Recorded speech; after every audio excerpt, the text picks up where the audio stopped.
జీవితంలో కూడా కొంతమంది విరోధులుగా నిలబడి మనల్ని ఎన్నో అవమానకరమైన మాటలు అంటూ ఉంటారు. మనం ఎంత ఓర్చుకున్నా గానీ, మన సహనాన్ని పరీక్షించే విధంగా ఏదో ఒక విధంగా మన పైన ఏదో ఒక విధంగా రూమర్స్ స్ప్రెడ్ చేయటం కావచ్చు, లేదా అన్యాయాన్ని చూపించటం కావచ్చు, లేదంటే మనల్ని బానిసలుగా త్రొక్కటం కావచ్చు.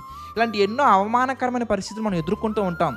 ఏ విధంగా అయితే ఇశ్రాయేలీయులు ఎదుర్కొన్నారో, ప్రాణం విసిగిపోయి అంత కష్టపడ్డారండి ఇశ్రాయేలీయులు.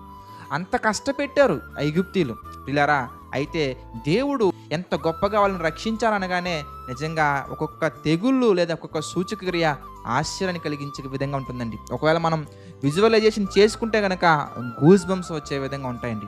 అయితే దాని ద్వారా మనం నేర్చుకోవాల్సినటువంటి గొప్ప పాఠం మన జీవితంలో కూడా, ఎవరైనా మనకు అన్యాయం చేసినట్లయితే గనక పగ తీర్చుకునే పని మనం తీసుకోకూడదండి. తగిన సమయంలో దేవుడు రెస్పాండ్ అవుతారు ప్రియులారా. ఆ రెస్పాన్స్‌కి ప్రియమైనటువంటి దేవుని వల్లరా నామరూపాలు కూడా కనపడకుండా మారతాయి.